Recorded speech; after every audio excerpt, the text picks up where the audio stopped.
Video filmed by a bystander on Monday shows how the man pleaded that he could not breathe as a white officer knelt on his neck and kept his knee there for several minutes after the man stopped moving. 3 or 4 officers were standing there with him, had him down on the ground, and then one officer come up and put his knee on his neck. And as he had his knee on his neck, he kept saying, "I can't breathe, I can't breathe."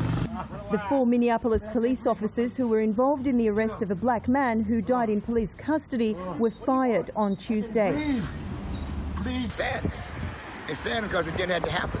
Because all I had to do was just take his foot off his neck and it would have never happened.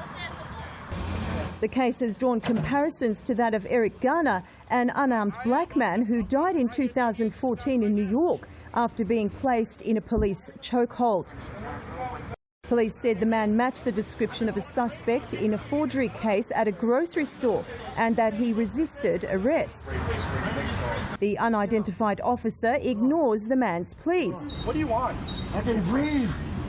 Please. The man who died was identified as George Floyd by a prominent civil rights and personal injury attorney who said he had been hired by Floyd's family.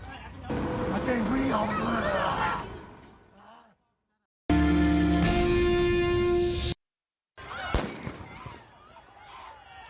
Police fired tear gas and beanbag rounds at crowds protesting the death of an unarmed black man in Minneapolis on Tuesday. After video showing an officer pressing his knee into the neck of a man later identified as George Floyd went viral. I can breathe. For 5 minutes, we watched as a white officer pressed his knee into the neck of a black man. Hours after the crime, thousands of protesters filled the streets. The event was organised by a number of local activist groups, including the Minneapolis NAACP, Communities Against Police Brutality, and Black Lives Matter Twin Cities.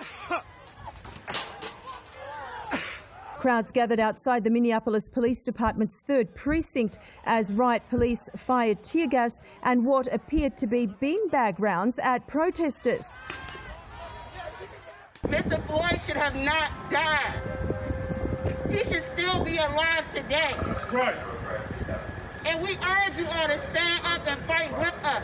This is not a black people issue. This is a human issue. And if you are a human being, you should be outraged about what happened yesterday. According to the witness who posted the video, police were also using rubber bullets. A series of police-involved shootings and killings of black men in recent years have triggered mass protests across the United States and led to the formation of the Black Lives Matter movement, which demands for an end to unjustified use of all lethal force on minority communities.